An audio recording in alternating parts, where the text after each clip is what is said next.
Hello champions, welcome to my doctor sibling channel पर आपका welcome है। आज हम शुरू करने वाले हैं अपना फोर्थ पॉडकास्ट, कोशिका जीवन की इकाई का फोर्थ पार्ट। ये चैप्टर बहुत इंपॉर्टेंट है, इसलिए आप शुरू से लेके अंत तक बने रहें। चलिए शुरू करते हैं हम अपना। पहले पॉडकास्ट में हम पढ़ चुके हैं कि कोशिका के भीतर राइबोसोम केवल कोशिका द्रव में ही नहीं बल्कि दो और अंगों में मिलते हैं, हरित लवक व सूत्रकणिका व क्षुद्रीय अन्न द्रव्य जलिका में भी मिलते हैं। अतः राइबोसोम अंगक के अंदर अंगक है। जंतु कोशिका में झिल्ली रहित तारकाय केंद्र जैसे अन्य अंग भी मिलते हैं जो कोशिका विभाजन में सहायता करते हैं। कोशिका माप, आकार व कार्य की दृष्टि से काफ़ी भिन्न होती है। उदाहरण, सबसे छोटी कोशिका माइक्रोप्लाज्मा 0.3 माइक्रोमीटर लंबाई की, जबकि जीवाणु में 3 से 5 माइक्रोमीटर की होती है। पृथक की गई सबसे बड़ी कोशिका शुतुरमुर्ग के अंडे के समान है। बहुकोशिकीय जीवधारी में मनुष्य की लाल रक्त कोशिका का व्यास लगभग 7.0 माइक्रोमीटर होता है। तंत्रिका कोशिका सबसे लंबी कोशिका में होती है। ये बिंबाकार, बहुभुजीय, स्तंभीय, घनाकार धागे की तरह या असमकृत प्रकार की हो सकती है। कोशिका का रूप उनके कार्य के अनुसार भिन्न हो सकता है। अब हम पढ़ने जा रहे हैं अपना दूसरा टॉपिक, प्रोकैरियोटिक कोशिकाएं। प्रोकैरियोटिक कोशिकाएं जीवाणु, नीलहरित शैवाल, माइक्रोप्लाज्मा और टीपीएलओ जीव में मिलते हैं। सामान्यतः यह यूकैरियोटिक कोशिका से बहुत छोटी होती है और काफ़ी तेज विभाजित होता है। माप का आकार काफ़ी भिन्न होता है। जीवाणुओं के 4 मूल आकार होते हैं: दंडाकार, गोलाकार, कोशाकार व सर्पिल। सभी प्रोकैरियोटिक में कोशिका भित्ति होती है जो कोशिका झिल्ली से घिरी होती है। जो सभी प्रोकैरियोटिक कोशिका भित्ति होती है वो कोशिका झिल्ली से घिरी होती है, केवल माइक्रोप्लाज्मा को छोड़कर। कोशिकाओं में साइटोप्लाज्म एक तरल मैट्रिक्स के रूप में भरा रहता है। इसमें कोई स्पष्ट विभेद केंद्रक नहीं पाया जाता। आनुवंशिक पदार्थ मुख्य रूप से नग्न व केंद्रक झिल्ली द्वारा परिबद्ध नहीं होता। जीनोमिक डीएनए के अतिरिक्त बहुत से जीवाणुओं में सूक्ष्म डीएनए वृत्त जीनोमिक डीएनए के बाहर पाए जाते हैं। इन डीएनए वृत्तों को प्लाज्मिड कहते हैं। यह प्लाज्मिड डीएनए जीवाणुओं में विशिष्ट समलक्षणों को बताते हैं। उनमें से एक प्रतिजीवी के प्रतिरोधी होते हैं।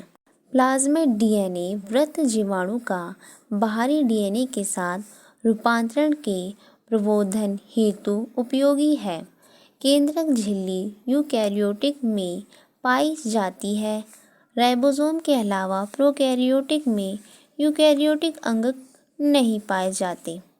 प्रोकैरियोटिक में कुछ विशेष प्रकार के अंतर्वृष्ट मिलते हैं। प्रोकैरियोटिक की यह विशेषता कि उसमें कोशिका झिल्ली एक विशिष्ट विभेदित आकार में मिलती है जिसे मेसोसोम कहते हैं। यह तत्व कोशिका झिल्ली अंतर्वलन होते हैं।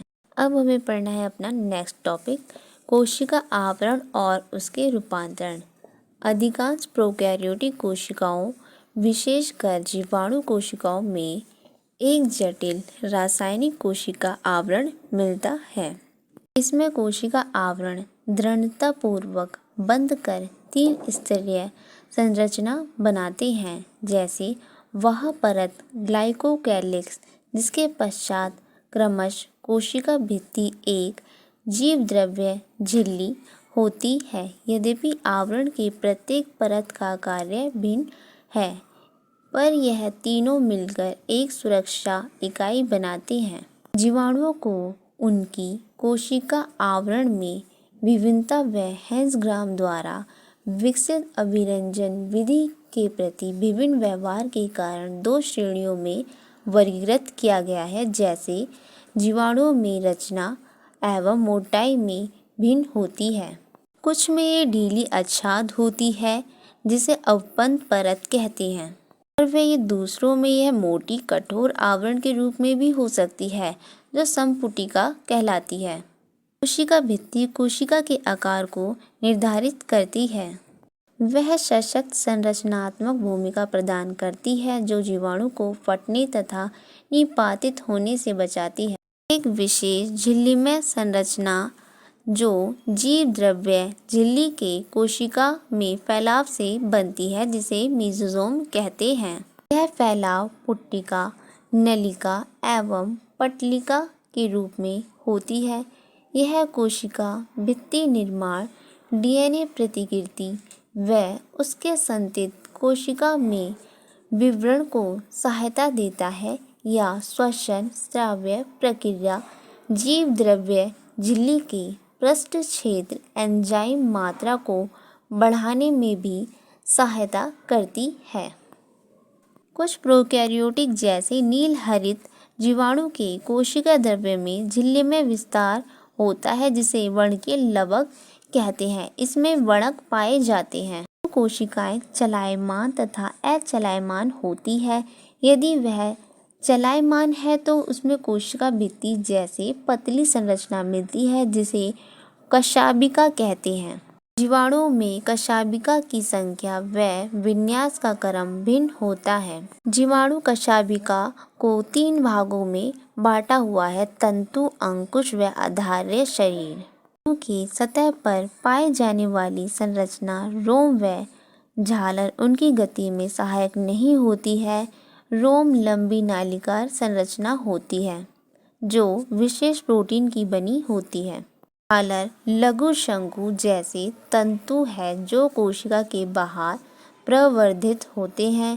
कुछ जीवाणु में यह उनको पानी की धारा में पाई जाने वाली चट्टान व पोषक ऊतक से चिपकने में सहायता प्रदान करती है। आगे का टॉपिक हम अगले पॉडकास्ट में पढ़ने वाले हैं।